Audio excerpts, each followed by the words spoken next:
या ठिकाणी वाटते, कारण की त्याच्याकरता सगळ्यांनी प्रयत्न केले. मी 7 वर्ष प्रयत्न केले. आमचे देसाई साहेब होते मंत्री, ते पाहायचेच नाही माझ्याकडे. त्यांच्यावर तोंडात बोललो होतो आमच्या पार्टी मीटिंग मध्ये, तर बघत जा माणसाकडे, आम्ही काय उधारी मागायला आलोय काय? स्पष्ट वक्ता सुखी भाव म्हणजे काय? ही काय आम्ही म्हणलं जिल्ह्याकरता मागतोय? नाही केलं त्यांनी आमचं काम, नाही केलं. मग शेवटी आम्ही उद्योग मंत्र्याला पकड, उद्योग मंत्री पकड. हा विषय कॅबिनेटने मंजूर केलाय. तुमच्या माहिती करता सांगतो, हा विषय मंत्र्याने नाही कॅबिनेट मध्ये नेला आम्ही. ते कॅबिनेट मध्ये 3 वेळेस भनकाभनकी झाली. सगळे मंत्री आम्ही एक साईड झालो. त्यांना आम्हाला द्यावं लागेल तुम्हाला. तोंडाचा बघतो आम्ही आमच्या तोंडाच्या समोर. बारोडा पास केलं की आम्हाला D+ दिसते, आणि आम्हाला इकडे काय, आम्ही काय दुसऱ्याचे लेकरे काय म्हणलंय? 11चे 11 आमदार तुमच्या पक्षाचे निवडून द्यायचे, सरकारने आमच्यामुळे बसायचे आणि आम्हाला लांब सोडायचे काय? त्यामुळे द्यावं लागलं. शेवटी बाई सरकार आहे, आणि जशी आम्हाला तुमची गरज आहे तशी त्यांना मी आमची गरज आहे ना. त्यामुळे मुख्यमंत्री महोदयांनी आणि उपमुख्यमंत्री महोदयांनी आमच्यावर खूप उपकार केले. इंडस्ट्रियल मिनिस्टरने मी खूप उपकार केले, आणि जळगावला धोरण तोडून त्यांनी आपल्याला मदत केली. सगळ्यात मोठी मदत आहे. विदर्भाकडे बघत होतो आम्ही, अनुशेष भरून काढायचा. काढा बाबा तुमचं अनुशेष भरून, पण आमचं काय जळगावचं? आमची केळीचा उद्योजक काय आहे? काय आहे केळीची भानगड? बऱ्हाणपूरचं बोर्ड वेगळं, रावेरचं बोर्ड वेगळं, जळगावचं बोर्ड वेगळं. कलेक्टर साहेब 4 वेळेस आम्ही मांडलंय, काही होत नाही. काहीतरी धोरण ठरल्याशिवाय, नवीन इंडस्ट्री आल्याशिवाय छोटे छोटे उद्योग त्याच्यावर प्रक्रिया करणार जोपर्यंत येत नाही तोपर्यंत हे बाजार भाव जे पिकांच्या परिस्थितीवर आहे, केळीवर आहे, स्थिर होणार नाही. फक्त बाजाराची बाई तिथे शेतावरची बाई ती केळी आणते, चिप्स विकते, त्याच्याने केळी पिकणार नाही. मी तर सांगितलं होतं म्हणतो तुम्ही अंगणवाडीच्या पोषण आहारामध्ये म्हणलं केळीचा समावेश करा. मी विधानसभेत 10 वेळेस मांडलंय. डॉक्टर सांगतो छोट्या बच्चूला केळी खाऊ घाला, सरकारला समजलं नाही म्हणलं. हे त्यावेळेस मी बोललो. विचार केला तर जर एका अंगणवाडीमध्ये 1 किलो एक बच्चाला खाऊ घातली तर दररोज 10,000 ट्रक केळी लागेल. किती? 10,000 ट्रक केळी लागेल. केवढ्या अंगणवाड्या, केवढ्या आशा वर्कर पासून ते सगळे. त्यांना सांगितलं की ही केळीला स्थिर भाव मिळेल.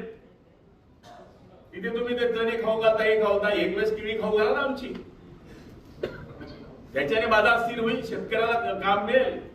पण नाही ते धोरणामध्ये आलं. पण आता आम्ही मुख्यमंत्री महोदयांना ती विनंती करणार आहोत की अंगणवाडीच्या पोषण आहारामध्ये केळीचा समावेश करा. विधानसभेत मी विरोधी पक्षाचा आमदार असताना बरेच वेळ दणकवलं, पण आता सत्तेत आहे मामा, कुठला प्रॉब्लेम असतो. त्यामुळे आपल्याला मांडावं लागेल, आणि मुख्यमंत्री आपल्याकरता पॉझिटिव्ह असतील, उपमुख्यमंत्री पॉझिटिव्ह असतील अशी मला खात्री आहे. आप ध्यान रखते भाई कितना करून आला है. अरे बाबा आता नंतर 750चा सेटअप आहे त्यांचा, 1200 पर्यंत जाणार आहे. 3000 लोक कामाला लागणार आहे. 1000 पोरं लावले, 800 पळून गेले. नोकऱ्या पाहिजे, नोकऱ्या पाहिजे. नोकऱ्या आहे, करणारा मानसिकता नाहीये. बिहारचा माणूस येऊन इथं पोट भरतो, बिहारीवर आपण टीका करतो. कशावर टीका करता? तुमच्या मराठी माणसाला B.Com झाला ना, शेतीचा ना, वावराचा ना, घरचा ना, शेती नोकरीचा. नोकरी नाही तर छोकरी नाही, ही प्रॉब्लेम आहे. आणि वरतून म्हणायचं की काम नाही. काम आहे. कोण म्हणतं काम नाही? कोण म्हणतं काम नाही? काम आहे, करण्याची मानसिकता नाही. म्हणजे तरुणांना राग आला तर आला, अजून 4 वर्षांनी इलेक्शन आहे तेव्हा पाहू. काम काय नाही, मग कोण म्हणतं काम नाहीये? काम करण्याची मानसिकता ठेवा. चोरीपासून शरण ठेवायची माणसाने.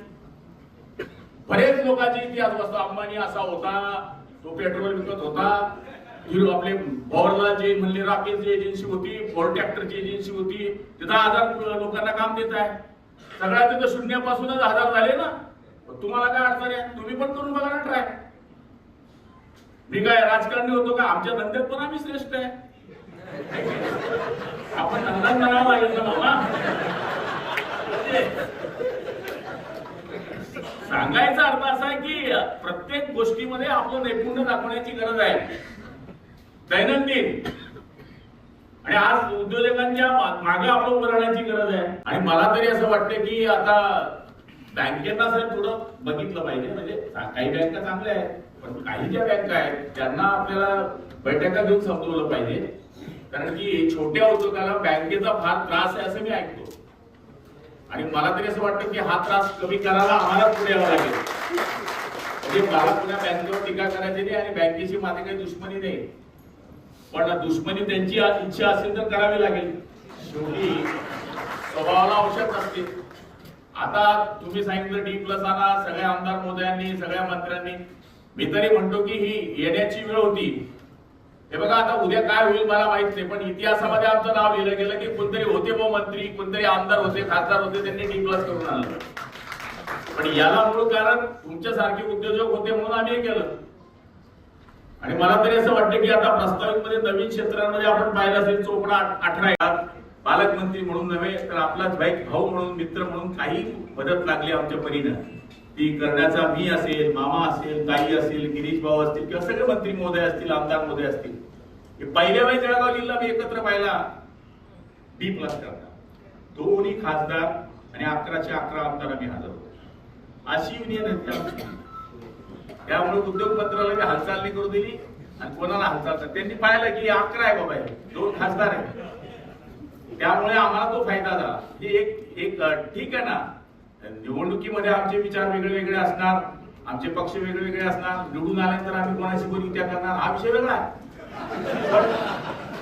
पण जिल्ह्याकरता आम्ही एकत्र व्हावं हे सगळ्यात महत्वाचं आहे आणि ते आम्ही करण्याचा प्रयत्न केलेला आहे. त्यामुळे आमच्या पक्षांचं आम्ही काही करू, पण संधी दिली आहे. आता आपण रस्त्यांचा विषय केला, अध्यापन प्रशिक्षणासाठी 5 कोटी रुपये खर्च करून काम पूर्ण केलं. पाचोऱ्यामध्ये आता 22 लाख रुपये आपण मंजूर केलेले पाण्याकरता. नंतर अंबाडेरमध्ये आपण गटारी, पाण्याची टाकी, कंपाऊंड वॉल, प्रशिक्षण केंद्र 39 कोटी रुपयाचा प्रस्ताव आपण अंबाडेर करता प्रस्तावित केलेला आहे. म्हणजे छोट्या छोट्या तालुक्यांकडे पण आपलं लक्ष आहे. म्हणून चोपडा असेल, पाचोरा असेल, मुक्ताईनगर असेल, जिथे जिथे आम्हाला संधी मिळेल तिथे तिथे आम्ही काम करण्याचा प्रयत्न करू. मला तरी ही खात्री आहे की जळगाव हा एका बेल्टला केळीवाला आहे, एका बेल्टला कपाशीवाला आहे. कपाशीचं तसं आहे, खाल उपाशी नाही तर उपाशी. म्हणजे पहिला वाला 5800, आता विकायचे 8200, 8200 आता. शिष्यावाला बोलतो भागो आम्ही. जी परिस्थिती आहे, असंतुलित बाजारपेठेमधले भाव असल्यामुळे छोट्या इंडस्ट्रीमध्ये याचा तोटा होतोय. त्यामुळे मला तरी असं वाटतं की याच्याकरता सुद्धा आमचे प्रयत्न पुढच्या काळामध्ये राहणार आहे. आता आपल्या सगळ्यांना माझी हीच विनंती आहे की हे आपल्याला इंडस्ट्रीला D+ झोन दर्जा मिळाल्यामुळे आता तुमच्याकडनं आमच्या खूप अपेक्षा आहे की आता तुमचे जे एक युनिट आहे त्याच्यामध्ये थोडी वाढ करा. मोठा येईल तेव्हा येईल. आता कोको गेलाय जामनेरमध्ये, ते गेलंय जामनेर 40 गावामध्ये. आता आपल्याकडे आमदार आहे की नाही, आपण ते बघावं लागेल आपल्याला. त्यांना विचारू ना आम्ही, भानगड गेल्याशिवाय काहीच मिळत नाही मामा. तुम्ही दोघांकडे चालता, नवरीकडे बी चालता, नवरदेवाकडे बी चालता. असं फ्रेश राहायला पाहिजे. तुम्ही केव्हाचे सुस्त बसले होते ते मला पटत नव्हतं. म्हणून तेच इंडस्ट्रीज तुम्ही सगळी तयारी करून आले. मी माझं मत एवढं आहे की तुम्ही आनंदित आहेत, तुम्ही 1000 लोकांना रोजगार देणार लोक राजा. तुमच्यावर तर आपला जळगाव जिल्हा चाललाय. तुम्हाला समाधानी नाही केला आम्ही तर काय उपयोग आहे आमचा. बाकीच्या गोष्टी ठीक आहे, पण तुम्ही समाधानी असले तर जळगाव जिल्हा समाधानी राहणार आहे. आणि मला तरी असं वाटतं की पुढच्या काळामध्ये आता जामनेर आलाय, 40 गाव आलाय, आपण बी दावसला गेले असते तर आपल्याला भेटला गाडावाला गेला. पुढच्या वेळेस मी पण कोण घालून देईल, लक्षात ठेवा. फक्त टीव्ही वाले तुम्ही दाखवताना काही जळगाव जिल्ह्याच्या बातम्या आहे, तुम्हाला लगेच ते तेवढंच कापतात तेच दाखवता, पुढे दाखवता जे बोलतोय ते. मग गुलाबराव पाटील मुख्यमंत्र्यांवर बोलले, गुलाबराव पाटील याच्यावर टीका केली आहे. टीकेचा विषय नाही, हे कुटुंबाचं वातावरण आहे जे मला वाटते. आणि घराच्या लोकांपाशी खरं बोलतो माणूस, बाहेर बोलत नाहीये. त्यामुळे मला तरी असं वाटतं की जे मला मनात वाटलं ते मी आज बोलण्याचा प्रयत्न केलेला आहे. सीए कंपनीने पण आपल्या चांगल्या गोष्टी मांडलेल्या आहेत. काय आपण पहिले 4% वरून 2% आलोय. कुठला प्रगत जिल्हा आहे आपला. फक्त आता हायवे दुरुस्त करत करत संध्याकाळ झाली आम्हाला. पाळधी पासून कोटेनगर पर्यंत आता पोहोचलो मी. सुरू झालंय काम. तिथून आता चालू केलंय तर सोदकडे आम्ही. ही खासदार ताई, हे आमदार साहेब आणि मी याच रस्त्याला आम्ही वापरतो. मला तर रोज यावं लागतं. काही काही लोक असं दाखवतात मला रस्ता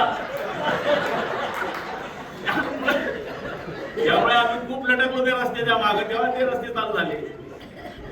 जळगाव शहरामध्ये पण आम्ही ठरवलंय, मामा आम्ही खासदार सगळे मंत्री महोदय आमदार तुम्हाला वर्षभरामध्ये आम्ही जळगाव शहर चेंज करून दाखवू, एवढी खात्री आम्ही तुम्हाला देतो.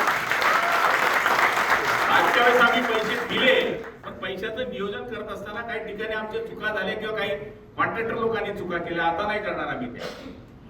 एक वेळेस ताक फुकून पिलो ना तर दुसऱ्या वेळेस ते कसं प्यायचं लक्षात आलंय. त्यामुळे आज या सुंदर कार्यक्रमाला आपण सगळेजण मी जरा थोडे बाहेरचे विषय काढले, पण मग तोच विषय काय सांगायचा, D+, झालं ना आता D+. आता डीच्या पुढे चला, ABCDE, आता E पर्यंत गेलं पाहिजे. त्यामुळे जे मला मनात वाटलं शेतकऱ्याचा पोट्टा म्हणून बोलण्याचा मी प्रयत्न केला. मी फार टिंब अनुस्वार हे मला काही जमत नाही.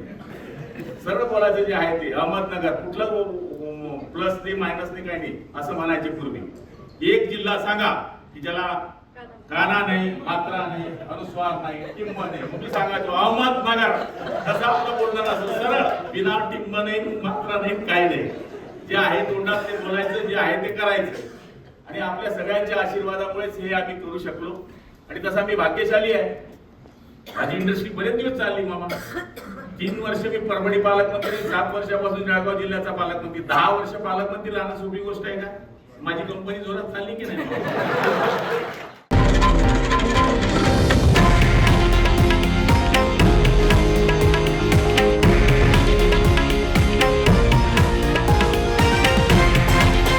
हे आहे देशातील नंबर 1 न्यूज नेटवर्क आणि आपण पाहत आहात TV9 मराठी, एकमेव.